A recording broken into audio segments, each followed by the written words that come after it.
Recuerda que las funciones de flecha heredan el valor de this del contexto donde se definen. No lo hemos visto, pero ya después lo vamos a ver. Por lo tanto, esto no puede ser anulado con los métodos call y apply. Si llamas a cualquiera de esos métodos call y apply en una función de flecha, el primer argumento es efectivamente ignorado, es decir, el valor de this completamente se ignora. Entonces, call y apply no funcionan para las funciones de flecha en cuanto al this.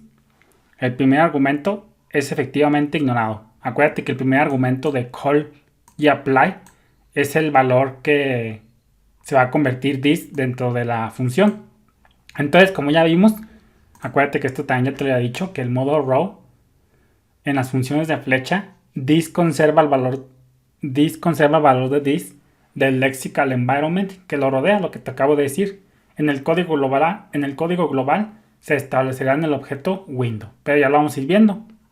Entonces, de momento, con que sepas tú que en las arrow function el contexto this no funciona con call y apply. Entonces, como ya vimos, call y apply pues nos permite invocar una función como si fuera un método de un objeto en particular, aunque realmente no necesariamente sea o pertenezca a ese objeto. Por ejemplo, aquí mi función random no pertenece ni a objeto ni a objeto 1. No pertenece, es una función normal. Pero con call y apply lo estamos haciendo como si pareciera que mi función random en este caso perteneciera a objeto 1 y acá mi función random con apply como si perteneciera a objeto.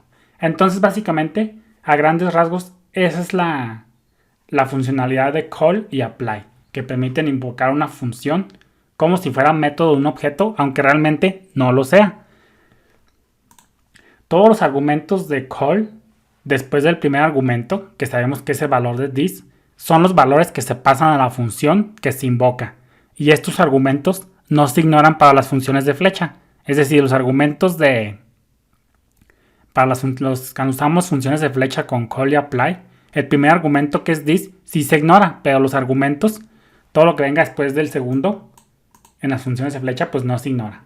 Ahorita vamos a verlo. Por ejemplo, fíjate, aquí vamos a poner mi función random que acepte dos argumentos.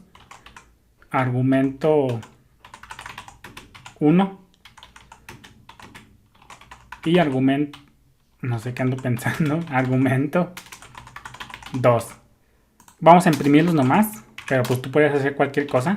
Argumento 1, vamos a imprimirlo.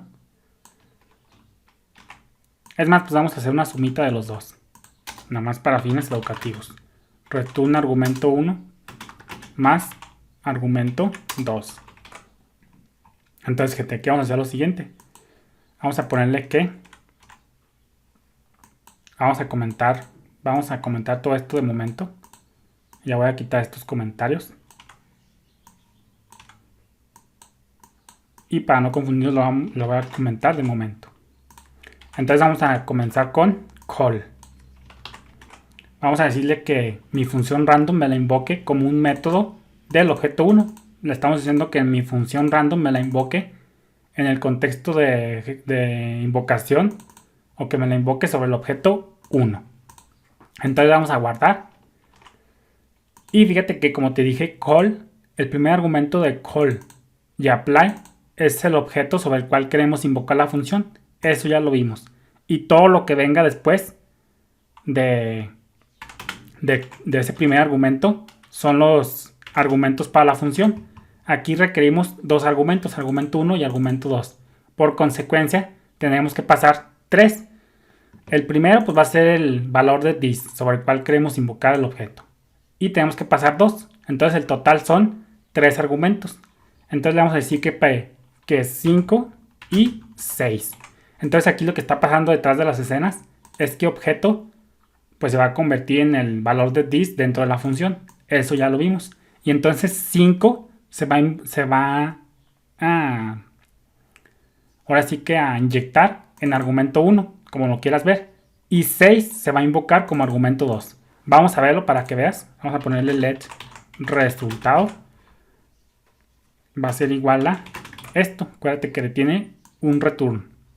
Entonces vamos a hacer un log de resultado. Vamos a guardar. Vamos a recargar. Y fíjate cómo efectivamente el contexto de invocación, el objeto sobre el cual queremos invocar la función, es objeto 1, Juan Pérez. Entonces fíjate cómo aquí está, pues Juan Pérez. Y aquí estamos haciendo que 5, como te dije, se va a venir y se va a inyectar en argumento 1. Y 6 se va a vincular con argumento 2. Y fíjate cómo entonces 6 más 5 es igual a 11. Efectivamente. Entonces, por ejemplo, aquí si tuviéramos otro argumento, por ejemplo, si nomás tuviéramos 1, pues aquí va a ser, se reduce a 1. Entonces aquí, el primero, no se te olvide, el primero siempre va a ser el objeto sobre el cual quieres invocar. Y todo lo que venga después de ese primer argumento, pues ya son los valores para los argumentos de la función. Entonces aquí ya nos vamos a hacerle 5 más 1, por ejemplo. Entonces vamos a guardar, vamos a recargar y fíjate cómo da un 6. Entonces aquí 5 se está vinculando a argumento 1. Ya no es necesario que tú le pases más porque es, en este caso, 2 argumentos. Entonces vamos a ver cómo sería con apply. El método apply es como el método call, excepto que los argumentos que se pasan a la función se pasan como una matriz. Entonces es lo mismito, nomás que aquí se los tienes que pasar como una matriz. Vamos a decirle que, en este caso, argumento 1, arg2, arg3. Ahora vamos a decirle que tiene 3 argumentos. Y vamos a hacer la sumita de los 3. Más arg3. Entonces, por consecuencia, requerimos 3 argumentos más el objeto sobre el cual queremos invocar la función. Entonces van a ser un total de 4 argumentos. Bueno, no más de 2 porque pues, estamos usando apply. Pero si estuviéramos usando call, pues ya vimos cómo sería. Entonces el primer argumento de apply, repito, es el objeto sobre el cual queremos invocar la función. En este caso vamos a decirle que ahora nos la invoque sobre objeto. ¿Y cuántos argumentos requiere? Pues requiere 3. 1, 2, 3. Entonces aquí call funciona igual. Nomás que aquí se los tienes que pasar como un arreglo. Esa es la sutil diferencia, la pequeña diferencia. Entonces vamos a ponerle aquí que queremos sumar 1, 7 y 10. Entonces aquí 1 se va a vincular a argumento 1. El 7 se va a vincular a arg2. Y 10 se va a vincular a arg3. Entonces pues ya se va a imprimir y se va a hacer la suma. 10 más 7 son 17 más 1 o 18. Entonces vamos a guardar. Vamos a recargar y fíjate cómo el contexto de invocación pues fue objeto 1.